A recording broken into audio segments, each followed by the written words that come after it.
Good evening all and welcome to another video on All Hail the Ale. It's Saturday night, which means it's craft beer night, and the beer we're going for tonight is a collaboration brew between Pinta and Cloudwater. It's this one, which in English means, "Oh winter, when will it end?" I'm not going to attempt to butcher the Polish. The Polish language deserves better than that, but what can I tell you about it? It's an Imperial Baltic Porter weighing in at 10% ABV. Your ingredients are listed on here somewhere. No, they're not. Why are they not? Anyway, yeah, 10% Baltic Imperial Porter. I like the sound of that, so let's get it out into a glass and see what we think. I'm going to pour into my favourite dark beer glass, which is my Titanic goblet. And the pour is all dark and thick. Really quite thick, that. Struggling to pour a head on it, it's that heavy. Let's leave it at that. That head is monstrously dark and growing. That's your beer in a glass. That is as dark as it comes. I am getting nothing through the fringes. It's dark. It's as black as my soul, and that head, well, you can look at it, it's dark coffee coloured. It's glorious looking. It's a lovely roll. It looks like it's got some body to it. Let's have a whiff. Oh, fruity, really rich and fruity. Dark red fruit, chocolate, roasted. Oh, that smells delicious. It may be as dark as my soul, but that smells absolutely wonderful. Really, really nice and warming and slightly boozy, and it smells like it's a beer of the year contender, that's for sure. Oh, it's wonderful.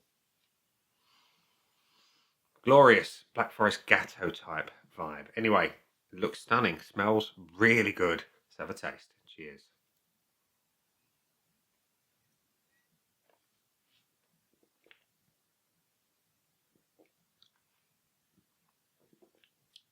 That. Wow. Just wow. It's heavy. It's engine oil heavy.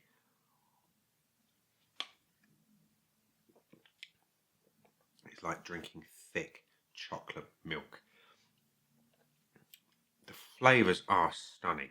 You've got a chocolate malt sitting underneath all of that flavour that's coming through, and that kind of, it's the foundation for creamy vanilla and fruit.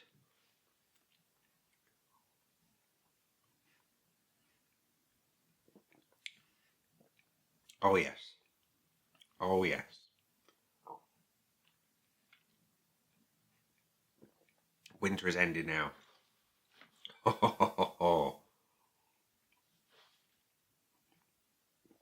It's dark, it's rich, it's unctuous, it's ostentatious. I cannot think of enough grand words to describe the experience of drinking this beer.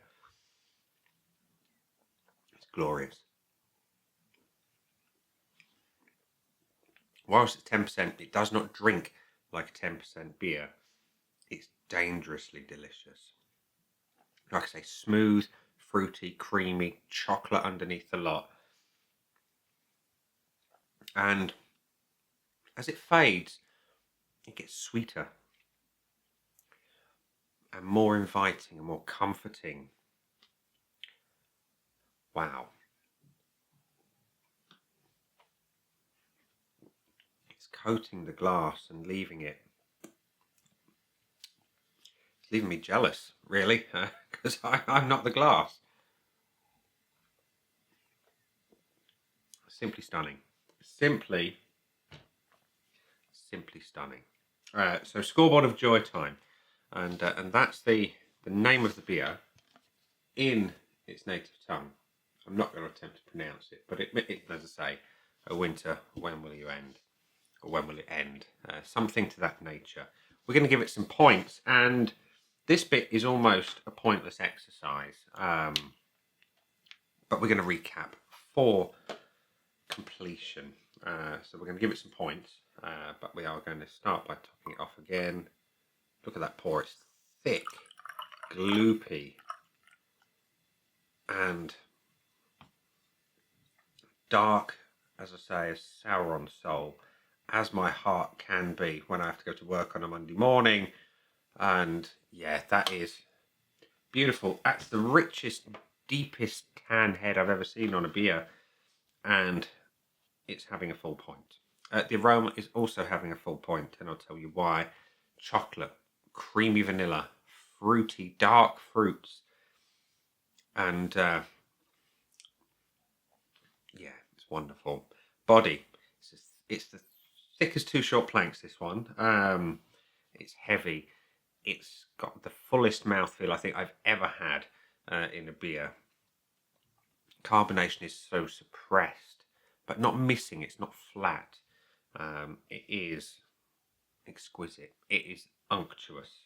It's having a point for that body, as I say, and the taste is also having a point because it's delicious. You've got a beautiful chocolate malt that hits you first, and then you get the creaminess and the fruitiness that then kind of fades into just sweetness.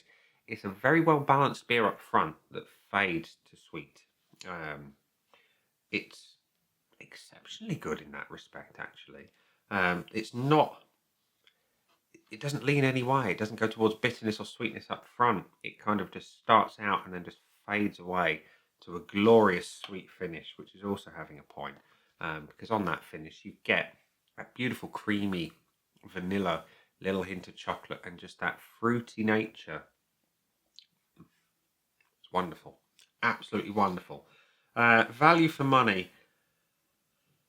I don't remember what my wife paid for this one, but it's worth every penny. It's from the House of Trembling Madness, and their prices are decent. And I know I would give my left nut for this beer. So yes, it's absolutely value for money. Buy again, yeah, no two ways about it. I would absolutely. It's probably not available, which is such a shame about craft beer.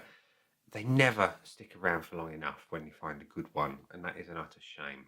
And bonus points, yeah, it's having the bonus point because it is absolutely bloody marvellous in every way possible. Yeah, so all points for a beer that I will not attempt to pronounce the name of because, like I say, the language deserves better than that.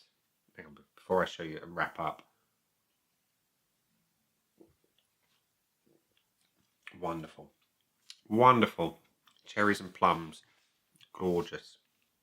Anyway, Pinta and Cloudwater have come together to make something absolutely phenomenal. I'm going to have to translate all the text on the side of the can to understand what they're telling me here.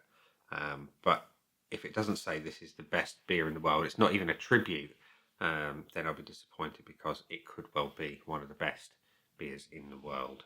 And yeah, there's no escaping that fact. It's glorious. So yeah, if there's any more kicking around, I urge you to try it because it is phenomenal. It really is. And we'll leave it there and say that has been arguably the best beer I've had this year. I've been me. Those down there are the buttons. You know exactly what to do with them by now. You've got your like, comment, dislike, and subscribe. Choose any combination of them as you wish. And I will see you again soon for another one. Bye for now.